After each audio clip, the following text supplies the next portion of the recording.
All right, let's pick up where we left off in 17.1 with this question number 2. Consider the gradient field f equals delta phi for the potential function phi equals negative 2x plus 3y. Sketch a few level curves for phi and illustrate that the field f of xy is orthogonal to the level curves of phi that pass through xy for all xy in R2. All right, so it's a little bit weird seeing phi here in this context. You might have a better time thinking about it as z. This isn't like cylindrical coordinates or spherical coordinates or anything like that. So for this phi equals negative 2x plus 3y, this is some surface in 3D. We could just as easily think of it as a function of x and y in 3D, okay?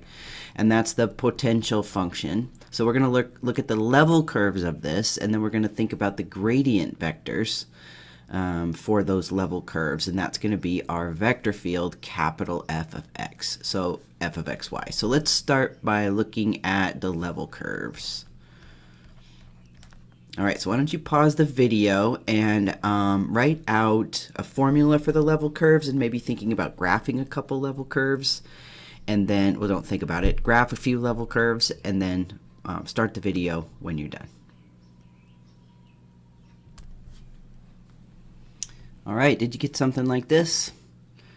So for our level curves, we want to put some constant in for the height, the z, or in this case, the phi.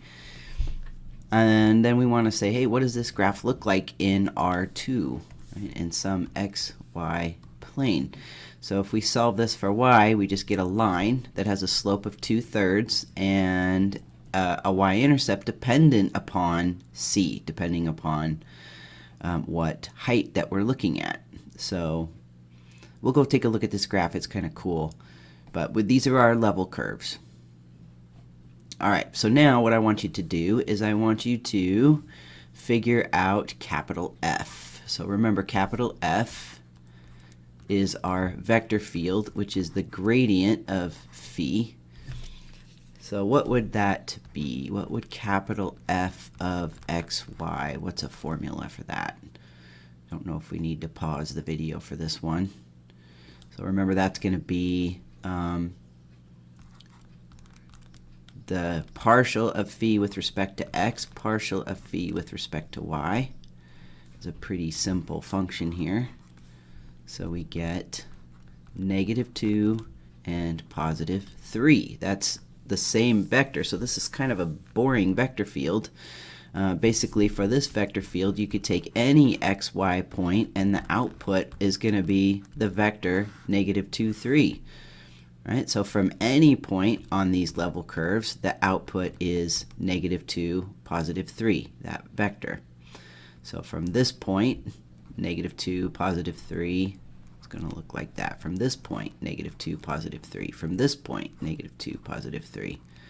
All right, so our vector field in this case is just a whole bunch of parallel vectors pointing in the same exact direction. So let's go take a look at this graph and see what the heck is going on. So here we have the graph of negative 2x plus 3y, which you should recognize as a plane. Let me turn this one off. So here's our function. It's just a plane. Okay. And then if we look at certain level curves, let's say when z equals 1, that intersection of my function and this plane is just a line, right? And I could put in another level. How about z equals 3? Okay, that's going to be a line. I could put in another level, z equal negative 1. Okay, and I have another. So all these intersections are lines. Now if we picture taking this line and dropping it down to the xy plane, and this line and dropping it to the xy plane, those give us our level curves. Now certainly if we were thinking about walking on this plane, let's say I was at this point right here and I wanted to walk on this plane, whereas the steepest ascent is going to be straight up towards this level curve up here, right? No matter actually where I am on the plane. If I'm here, the steepest ascent is always going to be, straight up this plane like that. So it kind of makes sense that all of our gradient vectors would be pointing in the same direction for this graph.